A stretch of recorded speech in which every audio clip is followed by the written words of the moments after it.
right, anybody go and watch some fireworks yesterday? Anybody? We always have a family tradition. We do. I have some aunt and uncle that have a lake house, and we always do a shrimp boil every year. It's a big shindig and so much fun. And we go and watch fireworks. And we went to my old high school, my old stomping grounds, and they had a huge fireworks show there in Tullahoma, and it was pretty cool.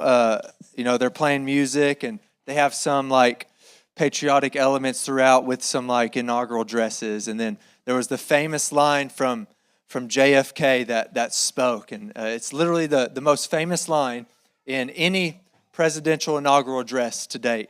And it was at the height of the Cold War. JFK was elected as the youngest president. Here's what he said toward the end. He said, "Ask not what your country can do for you. Ask what you can do for your country." Right? Famous line, classic line. It was a generational call to sacrifice and civic duty, and it crystallized this kind of ethos of service over entitlement, like directly fed initiatives like the Peace Corps, which was launched a couple weeks later. It was just this idea that we belong to something bigger. It's not about us. It's about what we contribute. And as it was saying that, and I'm watching the fireworks, every preacher's mulling over their text like all the time. And I'm like, that's like what Mordecai pretty much said to Esther. It's like the very similar concept. You were in this position where you could just kind of make it about yourself. You could just glean the benefits, right? The benefits of your position. But maybe you are put in that position for a purpose that extends beyond you, a purpose for others. And that is where we arrive at today. You see, we're in Esther. This will be the only sermon in Esther. And Esther is set in the Persian Empire between the late 5th and early 4th century. And this is still an exile generation. There's some that have arrived back home, but there's still many Jews who were scattered throughout the Persian Empire. There's a feature of this book, though, that no other book in the entire Bible shares. And that feature is that God is never mentioned. I don't know if you've read Esther front to back, but God is never mentioned, not a single time. So it's like, why is this book even in the Bible? He's never named. There's no direct prayers to him. There's no prophecies. There's no miracles. There's no divine speech anywhere in the text. But this absence isn't accidental. Okay, the author is training us to recognize God's providential hand in all the ordinary things of life. That's really the heart behind Esther. Esther gives us permission to see God at work in seasons where he feels silent or absent, which is most of life for a believer, most of the time, right? The book of Esther begins with this drunk king with marriage problems. It's like the book of Esther is like a big soap opera, honestly. It like kind of feels that way. There's this drunk king. There's all this chaos in his marriage. And so what does he do to deal with his problems? He holds a beauty pageant to pick another bride. It's like, what? It's crazy. It's crazy, isn't it? Esther, who's a Jew, is chosen in this beauty pageant just because of her beauty. That's simply it. Like, I like her. She's going to be my new queen. Forget this old queen, right? It's wild story. And her uncle Mordecai, who adopted her at a young age, tells her, don't tell anybody in the kingdom that you're a Jew. Don't let anybody know. Hide this identity. And around that same time, there's this guy named Haman who has just utter hatred for the Jews. And he creates this plot to have them all killed, all wiped out. Mordecai catches word about what's been planned, and this is what leads us to our passage for today. This is, I guess you could say, the climax of Esther. This is the most important section in the whole book. Like everything is summed up in these few verses. And so we're going to see three things in this text in Esther chapter 4. We're going to see this illusion of comfort, this certainty of providence, and then the responsibility of risk. And so if you wouldn't mind standing with me in honor of the reading of God's word, we're going to be reading from Esther chapter 4, verses 13 through 17. Hear the word of the Lord. Mordecai told the messenger to reply to Esther, Don't think that you will escape the fate of all the Jews because you are in the king's palace. If you keep silent at this time, relief and deliverance will come to the Jewish people from another place, but you and your father's family will be destroyed. Who knows? Perhaps you have come to your royal position for such a time as this." Esther sent this reply to Mordecai, "Go and assemble all the Jews who can be found in Susa and fast for me. Don't eat or drink for 3 days, night or day. I and my female servants will also fast in the same way. After that, I will go to the king, even if it is against the law. If I perish, I perish." So Mordecai went and did everything Esther had commanded him. This is the word of the Lord. You can be seated. So the first thing we see in this text is this illusion of comfort. Okay, you cannot hide from a crisis behind your comfort. And that's the risk that Esther is placed. It says Mordecai told the messenger to reply to Esther, "Don't think that you will escape the fate of all the Jews because you are in the king's palace." Okay, more literally, don't think in your heart. Mordecai is naming this temptation before it's even spoken out loud. He knows exactly what Esther may be wrestling with, what may be forming in her heart. Mordecai is the one that told her not to reveal her identity. Her nationality has been hidden this entire time that she's been in the palace. She's safe, okay? Very safe, very comfortable. Nobody knows her connection to these condemned people. She's physically insulated and her identity is insulated. She could totally just disassociate in this moment. As far as anyone's concerned, Haman's edict has nothing to do with her. She could be just totally secure. There's this illusion of comfort, okay? And now Mordecai kind of changes his tune. Mordecai is encouraging her to consider the opposite of his first instruction. He wants her to take a step, to get beyond this illusion of comfort and to take a risk for God's people. See, I was kind of thinking about this along beach towns, okay? A couple weeks ago, I went to Myrtle Beach on a vacation. It was a camping resort. We took our camper in there, and you have to go through like these, this gate, and there's a fence around it. Nobody else can get in there. And it kind of has this like illusion of a resort, of kind of this safety, right? But you're on the ocean, okay? There's no protection from a hurricane, right? There's this false security that like you could be in some resort right on the ocean. There's this illusion of comfort, like I'm safe. But if a hurricane's coming, then you're not safe. And that's kind of what Esther is experiencing here. She's behind these walls. There's this illusion of comfort, but there is a storm brewing. It's coming. And there's something that must be done. Okay, and we find ourselves in many situations like this. It's hard to relate to Esther, okay? It's really hard to relate to Esther. None of us have been a queen in a kingdom like because of our beauty, right? Like how does this relate to me in Cookeville, Tennessee, right? It's kind of hard, but here are some illusions of comfort that we might find in our own lives. Okay, think financial comfort as an insulation from generosity or taking risks or giving, right? There's this illusion of comfort like, I just need to get more. I just need to protect myself more. And it kind of paddens you from what's going on outside. And there's this temptation. Jesus tells it, like, there's going to be a temptation for those of you who have more, that you're going to want to just store up these treasures in a storehouse. But God's going to call you home someday.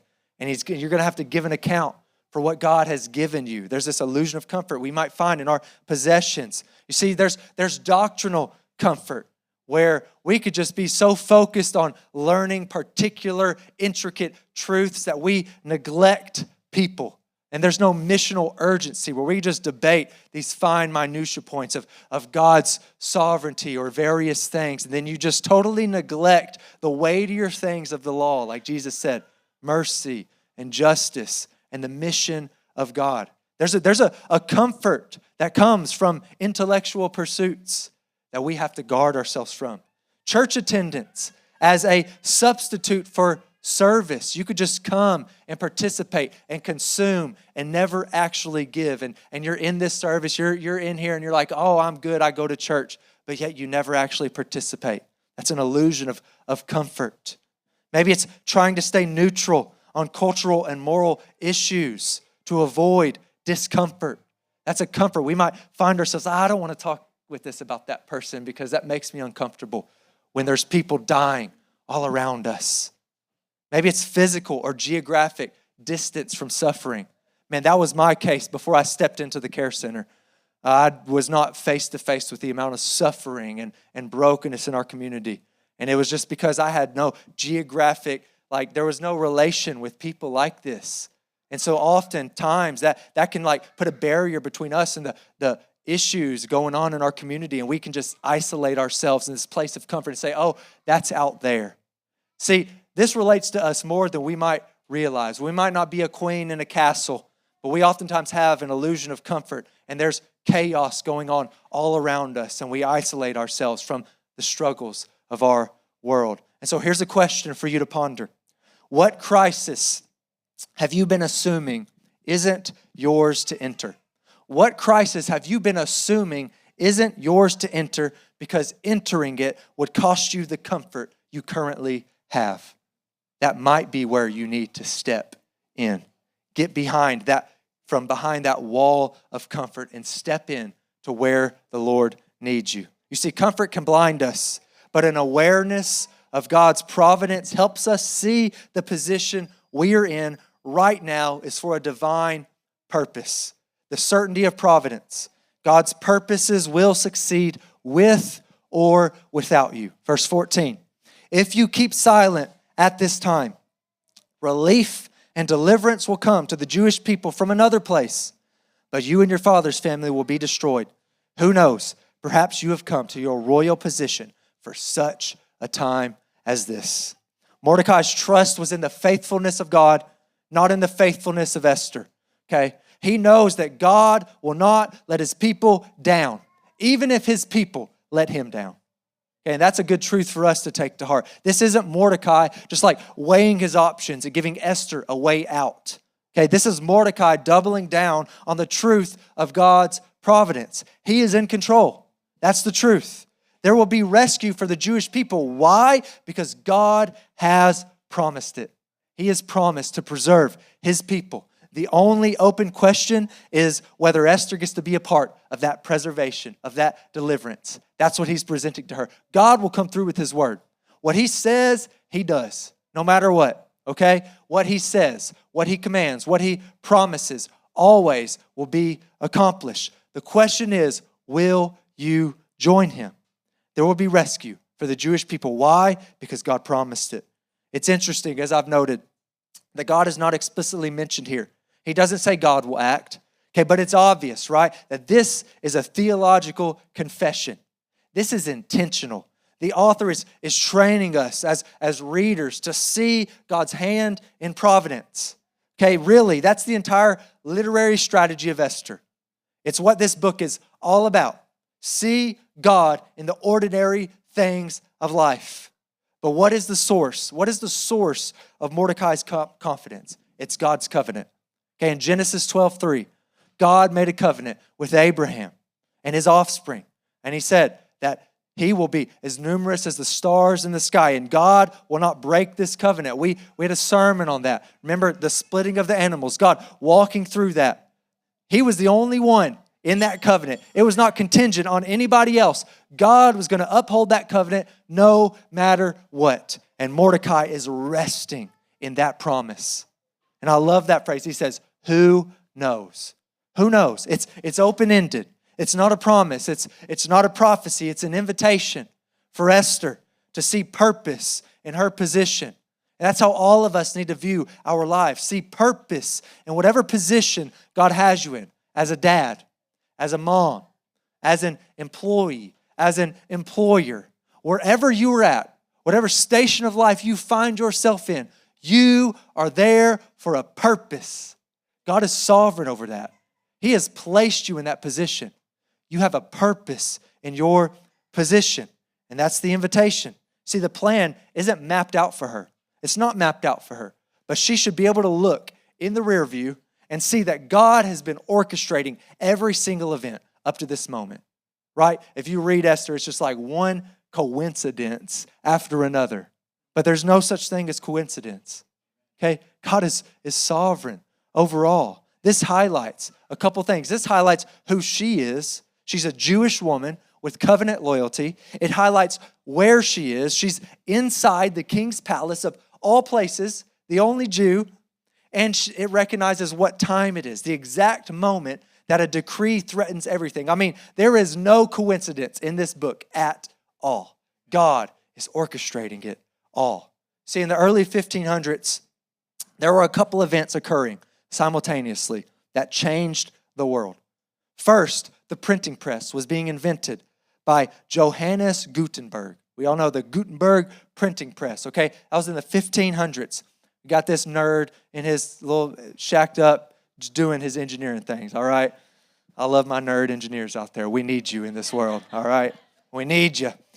And he was holed up in his place, making inventions, came up with the Gutenberg printing press, but his purpose was theological. Here's a fun fact. Why he invented the printing press was so that they could print more Bibles. He was a Christian. And making these things by hand took a lot of time and cost a lot of money. And so it was to get the Bible into the hands of everybody. That's why he invented the printing press. Pretty cool, huh? But at the same time, simultaneously, while the printing press was being invented, you had this guy, a monk, okay, holed up in a study room in Germany, this obscure monk reading from the Bible, okay? And he's reading through and he's reading through the book of Romans. And God just changes him and saves him. In this hidden moment, in his study, with the Bible open, God moves, okay? And so these hidden moments simultaneously happening were divinely orchestrated for a revival. They had no relation to one another. Nobody could have engineered Luther's rise. Nobody but God. Luther became converted, like I said, through the book of Romans. And then he went on to nail his 95 thesis to the wall. And what happened after that? Someone took that 95 thesis, they took it to the printing press, and it just got scattered everywhere. And what do we call that? The Reformation. The Reformation. If the printing press wouldn't have been invented at that time, like our church might literally not be here. But the printing press was going to be invented by that time because God wanted a revival. And see, that's what I'm talking about here. That's like this story. God is orchestrating things beyond our knowledge. There might be some guy that we don't even know about. He might not even be a Christian yet. He might be just living this totally reckless life. We don't know. And God might be calling him to himself and raising him up. And it's simultaneously some engineer somewhere is inventing something and the gospel's going to, who knows? This is just how God works. He is sovereign and he accomplishes his purposes. It's just a matter of, you want to join him? Do you want to join him? That's the question. This is how God works. He's active in the mundane things. When you feel like he's not present in your life, you can be sure that he is at work. What in your life right now looks like silence, looks like delay, maybe it looks like coincidence? You're just like, this is interesting. That might actually be God quietly positioning you for something he's about to call you to do. Are you aware? Are you ready to say yes to what God is calling you to do? Because God's sovereignty doesn't excuse us from taking responsibility and from stepping out into risky situations for the sake of others. That leads us to our last point, the responsibility of risk. You see, the overwhelming needs around you require you to take risks. Verse 15, Esther sent this reply to Mordecai. Go and assemble all the Jews who can't be found in Susa and fast for me. Don't eat or drink for 3 days, night or day. I and my female servants will also fast in the same way. After that, I will go to the king, even if it is against the law. If I perish, I perish. So Mordecai went and did everything Esther had commanded him. See, Esther's response is exactly how it should be. Trust in God's providence with action. Trusting God and acting it out, okay? And her process and order of action matters here. She doesn't rush to the throne room. Instead, she calls for a fast, a 3-day fast, no food and no water. I've done a 3-day fast. It's the longest I've ever done, but I drank some stuff, all right? And it was hard. So this was a hard fast. I mean, she was calling them to something serious because the stakes were high. This is a serious fast because she recognizes the serious nature of the moment. Okay, she also recognizes this isn't about private heroism. It's not about Esther. This is about the community of God. She invites the community in to intercede before she takes a single step. This isn't stalling. She's simply recognizing a principle that is described in the New Testament. God opposes the proud, but gives grace to the humble. She was not going to be prideful and just stomp up into that throne room like, I got this. No, she recognized her position. She's like, I'm weak. I could die. My life, I mean, it's in his hands right here. But what God's calling me to is far greater. It's far greater. That's kind of been the theme over these past several weeks, right? In exile. It's just God calling people to take bold risks of faith. And that's what God's calling us to do too, right, church? But he calls her, or she calls them, to fast.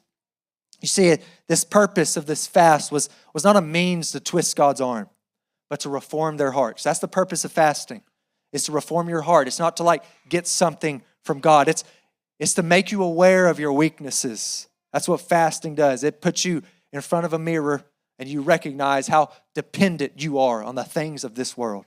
And it just kind of melts those things away. And then you're only in the position to trust God. And that's where she knew she needed to be. And so she takes the risk for the sake of God's people. And we get that famous line, if I perish, I perish. We've been seeing that a lot. Like I said, Shadrach, Meshach, Abednego in the furnace, Daniel in the lion's den. Now we have Queen Esther. All these exiled people of God taking a risk that could mean their life, that could make them lose their life. So we were at a family wedding this last weekend. I had the privilege of officiating. That's why I was gone. And while we were there, I reached out to a childhood friend who I knew lived in the area. We were neighbors. We grew up playing together, and he moved to Chattanooga after college. I hadn't seen him in many years, and so I just wanted to catch up with him, and they invited us over to their house, and we just got to catch up. That was really great. But he recently made a career shift, from a school teacher and a wrestling coach to a firefighter. And I was just learning about all that process. He's now about to be a firefighter for the Chattanooga Fire Department, which is a pretty honorable thing. There was 300 applicants. He was one of 30 who was accepted to go forward. So it was cool. So I don't know any firefighters, just learning about that process. But one of the things that inspires me about these people is that they're going into a profession that they're trained. They have to go through rigorous training, physical fitness, education, and they're learning not to be reckless, But they are also learning that they are called to be first responders. They are literally demanded to move towards danger while everyone in that situation should be leaving it, right?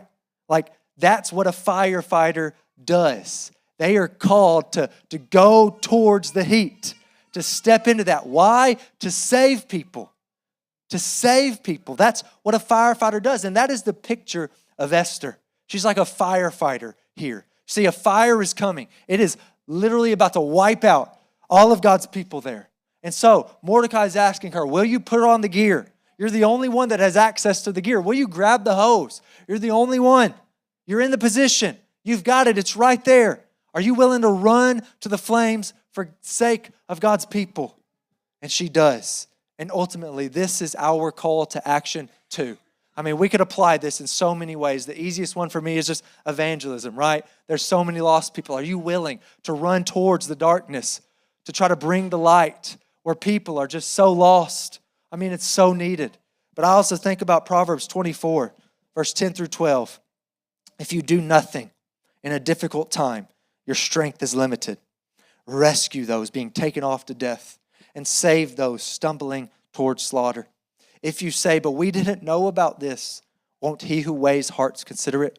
Won't he who protects your life know it? Won't he repay a person according to his work? See, verse 10 states this general principle. Your capacity, your strength is genuinely diminished when you fail to act under pressure. This isn't just like some moral commentary. It's just a law of human nature. Passivity in a crisis doesn't just fail to help others. It actively weakens you. Courage is like a muscle. It atrophies without use. And how you grow your courage is that you use it, okay? Verse 11 makes the principle concrete with the most extreme case imaginable. People being led away to execution. He's saying, like, you see it happening. They're being led away to execution. And the command is blunt. Rescue them.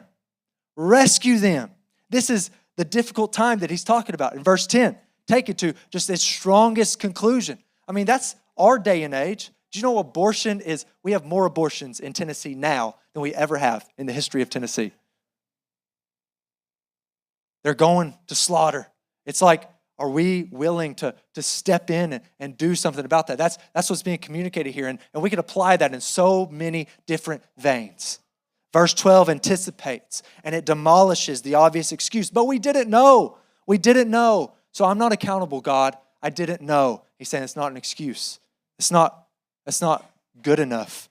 The three rhetorical questions here are just building to this climax. God, who weighs hearts, sees through the claimed ignorance. He sees through it. God, who watches over you, is not fooled. And God, who repays according to the deeds, to deeds will hold you accountable, regardless of your protested ignorance to Him. You have a responsibility to know, a responsibility to act. This connects to this broader biblical pattern in James chapter 4. He says, if anyone knows the right thing to do and doesn't do it, it is sin. Man, there's so many things that we know that we should do. Or are we just kind of staying back in our castle, comfortable, while people are being led away to the slaughter, both spiritual slaughter and even physical slaughter? Proverbs 31:8 says, speak up for those who have no voice, for the justice of all who are dispossessed. Speak up, judge righteously, and defend the cause of the oppressed and needy. Those who have no voice, likely those who have no legal standing or advocate to argue their case before a court. The dispossessed literally means like sons of passing away. It's those who are perishing, okay? Sometimes read as orphans or the homeless, the oppressed and needy, the standard proverb pairing for those crushed by poverty or injustice, and they don't have a mechanism for self-defense. And this command isn't just like passive sympathy, like feel bad. That's not what it's saying. It's active. It's verbal. It's legal advocacy. It's judge righteously. It's defend the cause. It's courtroom language. It's specifically about using whatever access, whatever things that you have for the behalf of others, specifically your neighbors.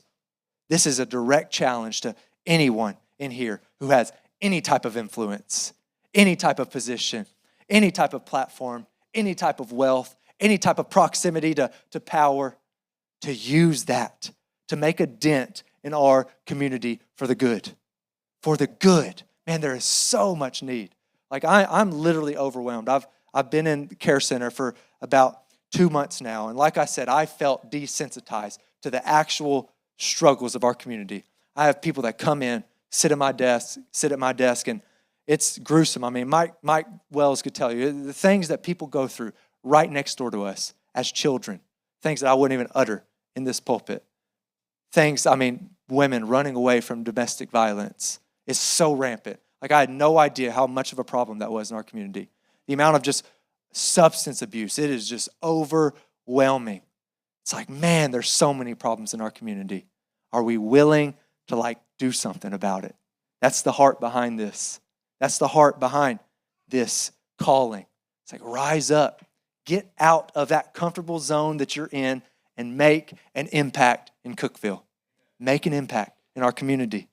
See, Esther took the risk and was an instrument of deliverance for God's people. This is a book that's hard to preach the gospel from. One, because God's never mentioned, okay? And there's no typology. There's no real shadow in here to just say, oh, Jesus, right here. But I think we could look at Esther and see someone who was identifying with condemned people and mediated on their behalf. And I think in that we see the gospel of Jesus. While she said, if I perish, what did Jesus do? He said, when I perish. He was willing to identify with a sinful people.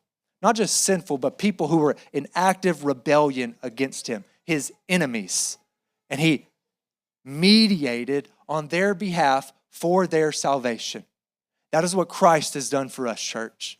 That is what he has done by laying down his life for us. Rather than relieving the condemnation from coming, like Esther was doing, he took the condemnation upon himself and brought salvation for all who would believe. That's where we see the gospel in the book of Esther. So church, are you going to respond to this message? You can't feign ignorance anymore, right? You know the needs. You know what God is calling you to do. Maybe he's raised you up. Maybe he's put you in this place and time, in this community for such a time as this. Step up to the call, church. Pray with me.